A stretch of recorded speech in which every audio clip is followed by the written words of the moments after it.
तो दोस्तों कैसे हैं आप? आई होप आप सभी कमाल के होंगे। अगर आप टीचर बनना चाहते हैं दिल्ली में, यानी कि आपका सपना है, आपने सपना देखा है कि मुझे टीचर ही बनना है, आपने सोच लिया है, ठान लिया है, या आप अभी स्टडी कर रहे हैं, आप इन फ्यूचर टीचर बनने का सोचेंगे, तो काफ़ी सारी जानकारी आपको समय से पहले होनी चाहिए ताकि आप उस फील्ड में आगे जा सको और उसकी तरह पढ़ाई कर सको। तो काफ़ी सारी नई जानकारी आपको आज की वीडियो से मिलने वाली है जो आपने आज से पहले कभी सुनी ही नहीं होगी, और काफ़ी सारे डाउट भी आपके क्लियर होने वाले हैं जो आपने किसी से सुने थे, तो वो सारे भी डाउट आपके क्लियर होने वाले हैं, क्योंकि सही जानकारी सही समय पर सही इंसान से अगर मिल जाए तो लाइफ जो है वो चेंज हो सकती है, हो जाती है। तो इस वीडियो में हम जो समझने वाले हैं कि दिल्ली के अंदर कितने टाइप के टीचर्स बनते हैं। दूसरा, यहाँ पर दिल्ली में जो टीचर्स बनते हैं उनके लिए एज लिमिट क्या है। एज लिमिट ये बहुत ज़रूरी चीज़ है। एज लिमिट काफ़ी सारे कंफ्यूज भी रहते हैं लोग, तो एज लिमिट क्या है। उसके बाद अगर हम बात करते हैं तो यहाँ पर कैटेगरी कौन कौन सी यहाँ पर अप्लाई करती है, यानी कि कौन कौन सी कैटेगरी चलती है। साथ में हम बात करते हैं छूट, यानी कि रिजर्वेशन यहाँ पर कैसे मिलता है कैंडिडेट को, क्योंकि काफ़ी सारे रिजर्वेशन का भी यहाँ पर फंडा रखा हुआ है, तो वो सारी जानकारी यहाँ पर मिलने वाली है। साथ में EWS का क्या लॉजिक है, क्या फंडा है, तो सारी जानकारी बस आप वीडियो के साथ एंड तक बने रहें। और आगे बढ़ने से पहले इस वीडियो को भी लाइक कर लीजिए, अपने दोस्तों को जरूर शेयर कीजिए, और हाँ, हर नई एजुकेशनल के लिए अपडेट के लिए हमारे चैनल को सब्सक्राइब जरूर कर लीजिए। तो सबसे जो पहली चीज़ है वो है दिल्ली के अंदर टीचर बनना। तो ये जो प्रोसीजर होता है ये करता है DSSB। तो DSSB के माध्यम से दिल्ली के अंदर वैकेंसी निकलती है टीचर बनने के लिए।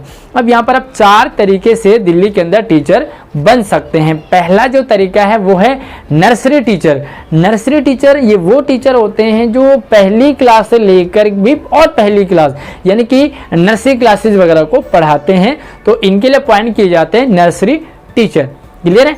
दूसरा जो टाइप है वो है आपका प्राइमरी टीचर, इनको PRT कहते हैं। तो प्राइमरी टीचर पहली से लेकर के और 5वीं क्लास तक, तो पहली से 5वीं क्लास तक जो टीचर पढ़ाते हैं उन्हें कहते हैं प्राइमरी टीचर, PRT, है ना। तो आपके स्कूल में भी PRT रहे होंगे, तो वो पहली से 5वीं क्लास तक के बच्चों को पढ़ाते हैं। क्लियर है। अब हम तीसरा टाइप की बात करते हैं, तो यहाँ पर ये तीसरा टाइप है TGT, यानी कि ट्रेन ग्रेजुएट टीचर। ये वो टीचर होते हैं जो 6ठी क्लास से लेकर के और 10th क्लास तक के बच्चों को पढ़ाते हैं। क्लियर है। और चौथा जो टाइप है वो है PGT, यानी कि पोस्ट ग्रेजुएट टीचर।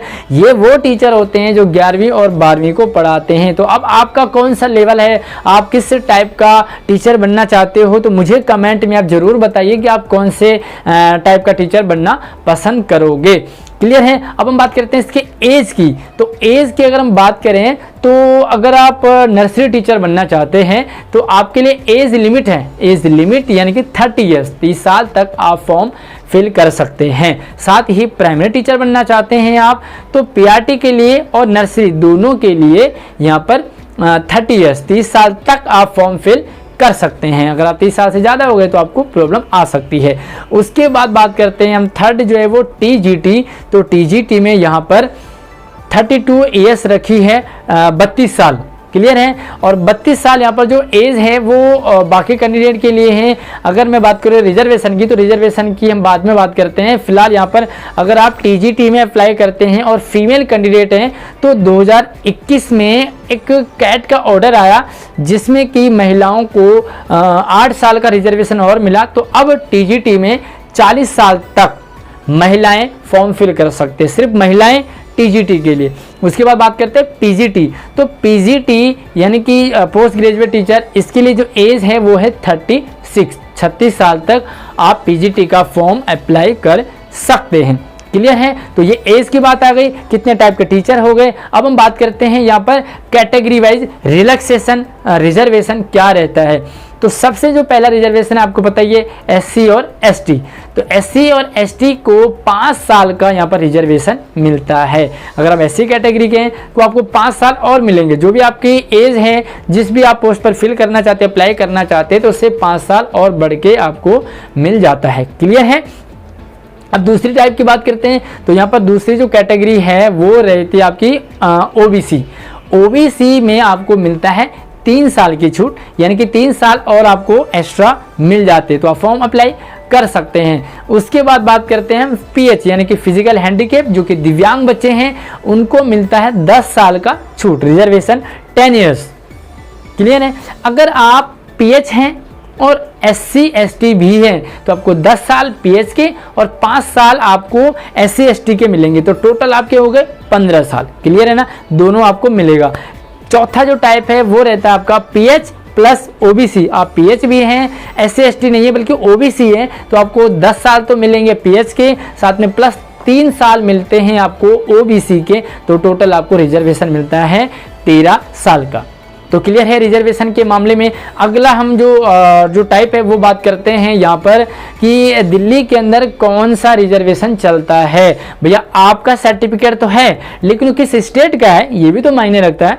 तो जो DSSB में फॉर्म निकलते हैं वहाँ पर SC और ST ये 2 कैटेगरी तो ऑल इंडिया में चलते हैं, यानी कि आपका कहीं का भी है ये चलेगा। तो DSSB तो लेती है, तो SC ST आप किसी भी कैटेगरी से हैं आपको छूट मिलेगी 5 साल की। तो टेंशन फ्री हो जाइए, आप हरियाणा के, राजस्थान के, उत्तराखंड के, झारखंड के हैं, कहीं के भी आपको रिजर्वेशन 5 साल का मिलेगा।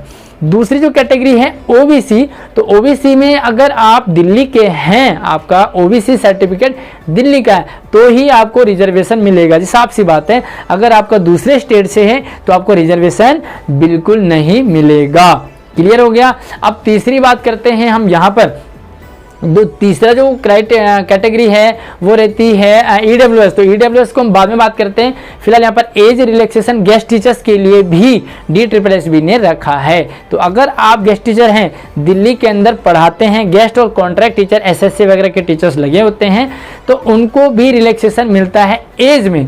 तो एज में कैसे मिलता है, अगर आपने 1 साल पढ़ाया है और अपना जो क्राइटेरिया है 122 डेज का, तो आपको 1 साल की छूट मिलेगी। इसी तरह से 2 साल पढ़ाया तो 2 साल की मिलेगी, 3 साल पढ़ाया 3 साल की, 4 पढ़ाया तो 4, 5 पढ़ाया तो 5, 6 पढ़ाया तो भी 5 मिलेंगे, 7 पढ़ाया तो भी 5 मिलेंगे, यानी कि मैक्सिमम आपको 5 साल की छूट मिलेगी, वो भी सिर्फ एज में, और वो भी सिर्फ 1 टाइम, यानी कि एक ही बार आप इस छूट का लाभ ले सकते हो। तो बार बार आपको बिल्कुल नहीं मिलेगा। जो अगला जो टॉपिक है वो रहता है EWS।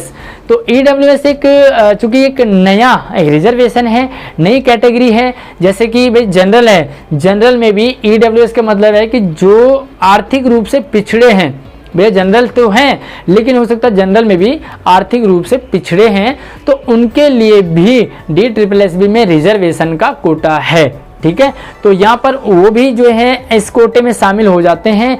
रही बात कहाँ का, तो रिजर्वेशन EWS के मामले में DSSB ने कोई भी क्लियर गाइडलाइन जारी नहीं किया है। बस हाँ, रिजर्वेशन मिलेगा तो मिलेगा, 10% का जो मिलता है, और वो कहाँ का सर्टिफिकेट है ये कहीं भी नहीं लिखा। लेकिन हाँ, जब SC ST के लिए कुछ भी मेंशन नहीं है कि ये कहाँ का चलेगा, इसी तरीके से EWS का भी कुछ नहीं लिखा। तो इसीलिए जैसे SC ST ऑल इंडिया का चलेगा, इसीलिए EWS भी ऑल इंडिया का वैलिड माना जाएगा। तो अगर आपका EWS है तो आप जरूर फॉर्म फिल कीजिए, लेकिन हाँ, इन फ्यूचर कोई प्रॉब्लम आती है तो इसके जिम्मेदार मैं नहीं हूँ, क्योंकि ये मैं अपने नॉलेज के अकॉर्डिंग कह रहा हूँ। EWS के लिए कुछ और जानकारी आपको चाहिए, कोई भी डाउट हो तो आप मुझे कमेंट कर सकते हैं, और वीडियो को लाइक, अपने दोस्तों को शेयर, और हाँ, नई अपडेट के लिए हमारे चैनल से जरूर जुड़िए, चैनल को सब्सक्राइब करके। जय हिंद।